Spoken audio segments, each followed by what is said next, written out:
Հարգելի համակարգացիներ, հարգելի գործընկերներ,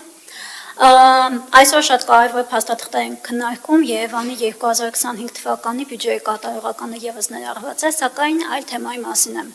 ցանկանում խոսել։ Հարգելի գործընկերներ, հունիսյան խորհրդարանական ընտրություններից հետո դուք դեռևս գալու եք այս դահլիճ եւ ձեր այսօրվա արտահայտությունների համար դեռևս պատասխան եք տալու։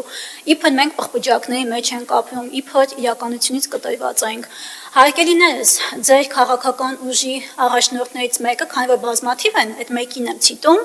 ասաց, որ վերջերս նոյան տապան եք ստեղծելու, առաջարկում եմ ձեզ նոյան տապանը վերցնեք, դեն բոլորով հավաքվեք, Սյունիքից մինչև Տավուշ ուղիղ եթեր միացեք եւ տեսեք ժողովուրդը ձեր մասին ինչ է խոսում եւ մեր մասին ինչ է խոսում։ Եվ առհասարակ այս դահլիճում կանանց վերաբերյալ որևիցե արտահայտություն անելուց մաքսիմում զգուշ եղեք եւ կոռեկտ արտահայտվեք Հանձինես Տիկին Բլեջյանցի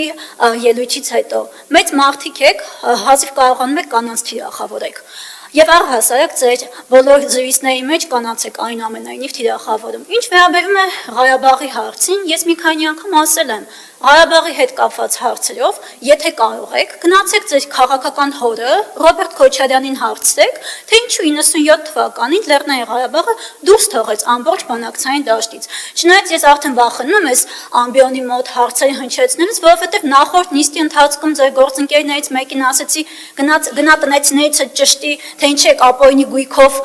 գործով անցնում,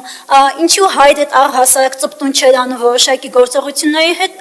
արդյունքում այս դահլիճից դուրս եկավ ու չվերադարձավ, գնաց մանդատը վեր դրեց։ Հասկանում եմ իհարկե, թե շատ ծանր է այդ հարցի պատասխանները լսել եւ իմանալ։ Ես վստահաբար գիտեմ 2026 թվականի հունիսյան ընտրություններից հետո մեր ժողովուրդը